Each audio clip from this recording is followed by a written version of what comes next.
Hello ladies and gentlemen, welcome to my Illidan guide. My name is Brian and I'll be showing you a guide on how to play Illidan, the hero from Blizzard's new Heroes of the Storm beta. A bit better, how to be a bit more useful, get a bit more kills, die a bit less, and just generally be a better help to your team.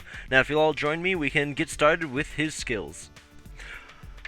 Let's start by talking about his passive. It's called Betrayer's Thirst, and that means basic attacks heal for 20% of the damage dealt and reduce your ability cooldowns by 1. So the healing on basic attack is actually very, very helpful. It helps you stay topped up a little bit, it helps you be a bit more tougher in fights, regardless of whether you've picked defensive or offensive traits. It helps you just kind of heal a little bit, be a little bit of a vampire, and take health away from your enemies and put it into your health bar, which is always nice. The real useful part, though, I find, is the reduce ability cooldowns by 1 second. So every time Illidan auto-attacks with his big fancy crescent blades, it means he can then dive, sweeping strike, evasion, ult, any of that more often. It reduces that cooldown by 1 whole second every time he auto-attacks, which is also nice because he has a very, very quick auto-attack scaling.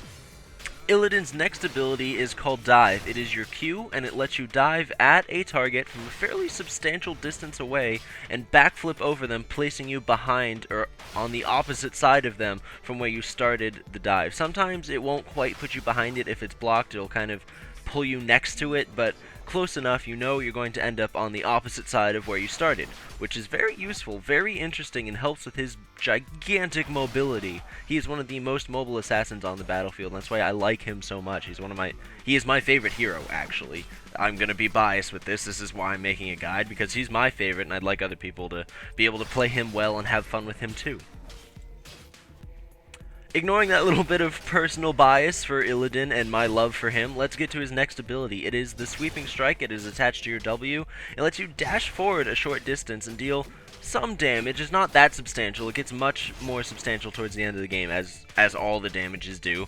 But the big part of it, the big damage part of it, the place where this skill really shines is that if you read, basic attacks do 35% more damage for 4 seconds after you press it. So, if you're only doing, let's say, 100 damage to someone, and then you use your W and you get the nice damage on it, like the active damage from it, on top of that, your basic attacks will now do 135 damage to them, which really adds up. It stacks up quite quickly and lets you really get the edge in the fight. That, paired with the rest of his kit, specifically his E, really lets you turn a one-on-one or a duel into your favor pretty dang quickly. It also helps you survive a bit more because, as you know, with his passive, he heals for 20% of the damage dealt. So you're going to heal 35% more because you're going to be doing 35% more damage, which is lovely. Let's get on to Illidan's third active ability. That is his E. It's Evasion. It's a skill that lets him dodge enemy basic attacks. Any basic attack, so basic attacks from minions, camps, bosses, towers, forts, anything. And, of course, heroes. It lets him dodge all of those. So for 2 seconds, none of those can hit him. They just all miss. They, go at him, and he just blurs out of the way, and they never hit him. He never takes damage. So that means using his E, you can be a bit deceptively tanky as Illidan, meaning that against other auto-attack-based assassins like Vala or like Zeratul or like Nova. Nova's not really that auto-attack based, but still, you get the point. Against other assassins like that, you get to just have 2 seconds of them basically not being able to do damage to you. I mean, they can still hit you with abilities and stuff like that, but the main portion of their damage, their auto-attacks, just never hit you. Now let's talk about Illidan's heroic abilities. I'm going to talk about both and then tell you which one I think is better. They're both really fun, they're both really good, they both add to his kit a huge amount. They're strong all around, you can't really go wrong with either one. It's just, I'll just say it right now, I think Metamorphosis is definitely the better heroic ability, and I'll tell you why. So the Hunt, lets you charge almost across the entire map. You can get a trait that lets you go the entire map, but it's not really that useful. It lets you charge at an enemy target from very, very far away, dealing a certain amount of damage. It's pretty high damage, and then you stun them for 1 second. You can pretty much eliminate them late game. If it's a squishy target or if they're almost dead, you can just charge onto them and then kill them from across the map. You just pop up, dead, done. They get a little bit of a warning to get to the rest of their team or get somewhere safe. I don't know, to just panic, generally poop their pants while they have Illidan charging across the map at them. Now, I don't like this one as much because it's not very AoE. It's very, very single target, and most of the time if you use it, you're just going to dive right into the middle of the enemy team. You're gonna see, oh, that person's low health, they're by themselves, they're right next to a bush. You're gonna be like, oh, I'm ready for this booty, I'm going to eat it, destroy it, kill it. Then you'll dive in, there's the 4 rest of the members of the team standing in the bush that you didn't see. You're now across the map from the rest of your team, you're alone, you're dead. So, it can be used well. It is still really fun, don't get me wrong. It's still a very, very, very, very fun heroic. It's just not really that useful, and you have to be careful with it, is what I'm saying. Like you do with the entire game, but this is very easy to dive into a trap. So, not that great. Now, Metamorphosis, on the other hand, lets you transform into demon, so as soon as you press it and pick a location, you just poof off the map for about a second or so. There's a little bit of a delay, and then you pop down into a big explosion, doing damage to everyone around you, and you gain temporary max health, and you gain bonus attack speed. The max health you gain is based on how many other enemy champions you hit. So if you hit the entire enemy team with the AoE from your heroic Metamorphosis, you can gain at minimum an extra 500 health, which is a lot. It's a huge amount. Makes you tanky on top of your evasion, and on top of the traits that we're going to pick. I'll get into that later. It just makes you really, really strong, makes you really big, intimidating, and just all around makes you a bigger threat and a more survivable, like you are more survivable as a threat with that ult, and it's a lot harder to dive in unknowing because the point of it is to see a lot of people dive in. So you're going to know they're there, and you can't dive across the map with it. Usually it's used to get into team fights, like if the rest of your team has already initiated a fight, you want to use it over a wall or something, hit as many people as you can, blow up a squishy, and then just go to town using your bonus attack speed and health and all of your other skills, and it's a whole lot of fun. I think I've got a really good clip of it. If I remember correctly, I'll probably put it in, showing it. It's just really, really good when you can pull it off. And that's why I think Metamorphosis is the better of the two heroics. They're both equally fun. Hunt is probably a bit more fun, in my opinion, honestly, but Metamorphosis is more useful, and it's more likely to win the team fight, and I like winning. Now that we've covered all of his active skills, and you kind of know the basics of what Illidan does, and how he bounces around the battlefield and then doesn't get hit by basic attacks and then explodes into a big demon thing, let's go into his traits that you should pick. Now, I've played quite a bit of Illidan, and I used to play him very, very aggressively, very, very offensive traits, but then, not offensive as in like you smell, but offensive as in go on the offense and attack them. But thanks to someone on Reddit, Stactic, I changed that and play a lot more defensively and pick a lot more of the defensive traits because, as he said, being able to live longer, being able to survive longer means it does increase your damage output and you are less likely to die and give the enemy team experience. So all of that's good. All of that's good. And I didn't think the reason I went offensive to begin with when I first started playing Illidan was because my thought process was the damage increase from staying alive longer won't be higher than the burst than the output from the offensive traits. I was wrong. I was very, very wrong. Okay, now let's get to the traits. Alright. The first one you should pick, level 1. It's called Shadow Shield, and it boosts your evasion shield, so it boosts your E, to give you a shield. It gives you a shield on top of not being able to be hit by basic attacks. So, when you go all shadowy, can't get hit by basic attacks, you also gain a barrier. That means abilities and AoE things and just things that aren't basic attacks also don't hit you. So it makes you very, very, very tanky for the 2 seconds. It makes you much, much harder to kill. It absorbs a whole lot of damage, especially over the course of the game. You'll tank so much damage with it that it really, really makes it worth it. I can't stress it enough. This is one of the most important traits. I wouldn't put it top, but it's definitely top 1 or 2. Top 2 or 3. You know what I mean. So let's get to your second trait. At level 4, you get to pick your second trait, and I pick Immolation because it does a lot more AoE damage. It helps you clear faster, it helps you push lanes faster, it helps you get a lot more experience faster, and you just passively do damage over time when you use your Sweeping Strike. It modifies your W so that after you do it, after you W, after you dash forward and get that bonus auto attack damage buff for 4 seconds, you also end up doing AoE magic damage for the 4 seconds. So on top of that, on top of your auto attacks doing more, you also just passively deal more damage to people around you as long as they're standing around you, which is very, very nice, very useful. It helps you push better. It just boosts your damage output by quite a bit.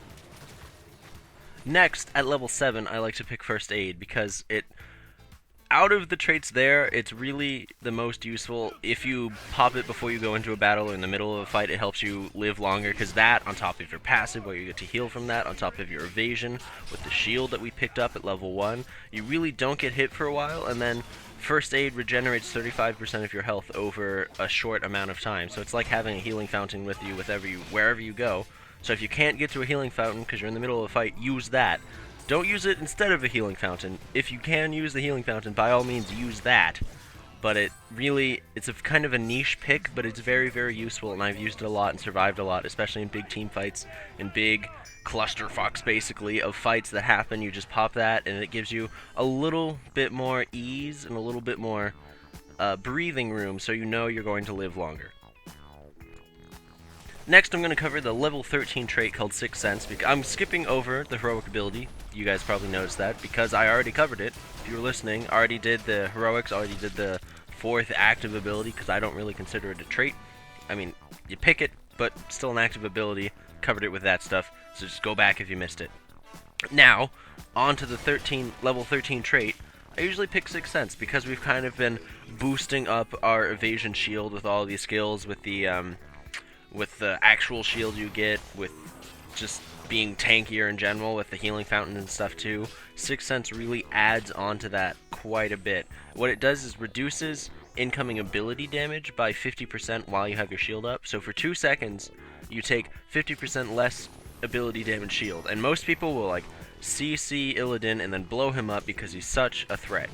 Now, because of that, if you get your shield up, you're probably going to survive the first round of burst that the enemy team can throw at you, because of your auto attacks miss, because of your shield, because of your healing fountain, and because of your...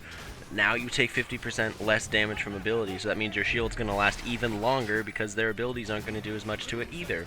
So that's why Sixth Sense is also really useful. And all of this going on while you're just punching people in the face with your big crescent-y blade things on your hands, because you're cool, because you're Illidan, because you're just going to run around and kill people.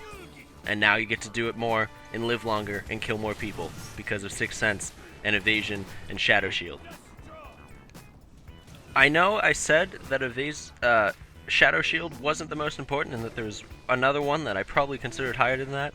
This is it. At level 16, you get to pick another trait. Ignore all the other ones, just pick Blood for Blood. Doesn't matter what the other ones are, don't even care. I can't even remember them because Blood for Blood is by far the best. There's none of the traits can max the 15% burst that you get to take 15% of the enemy's health. Doesn't matter if it's an assassin or a tank, 15% of their maximum health, you get to take it from them and add it to yours. So it heals you for 15% of their maximum health. Now there's a couple ways you can do this. If you're trying to get the last hit on someone but they're walking away but they're low, you can just use it, and as long as they have 15% or less than their max health, they're going to die. They can't really stop it, and you get some bonus move speed out of it. That's another point I'll cover. So, or you can use it to finish people off, like I said, or if there's a tank and it's kind of a long team fight and you're kind of low and you've already used all your defensive things, they're all on cooldown, your healing fountain isn't really healing quick enough, you can use Blood for Blood on the enemy tank and heal you for 15% of their maximum health. Now, late game, a lot of the tanks end up having 4,000, 4,500, 3,500 health. So you get to heal for 15% of that, which is basically your entire health bar. I mean, it's not quite that much, but still. It's a lot. It is a whole lot of health that you just suddenly get to be healed by. Even if you don't have a healer, even if you don't have a support, you can basically put yourself back up to full health in the middle of a fight and really mess with the other team and live a lot longer and do more damage and get more crazy-ass dives and sweeping strikes and just crescent blades to the face off to other people. And I know I said I was going to come back to the move speed I talked about, and here I am, coming back to that. On top of that health steal that you can do, You also steal 30% of their movement speed. So that means if they're running faster than you and you can't quite catch up, even if they're full health, instead of using it to get the last kill, you can use it and chase them down because they go 30% slower and you go 30% faster. They have 15% less of their maximum health. You have 15% more of their maximum health. It's just really good all around for chasing people down, for living longer, for getting last kills. It's probably my favorite trait. It's so useful on any character, pretty much. If you get blood for blood, it's a bonus to the kit.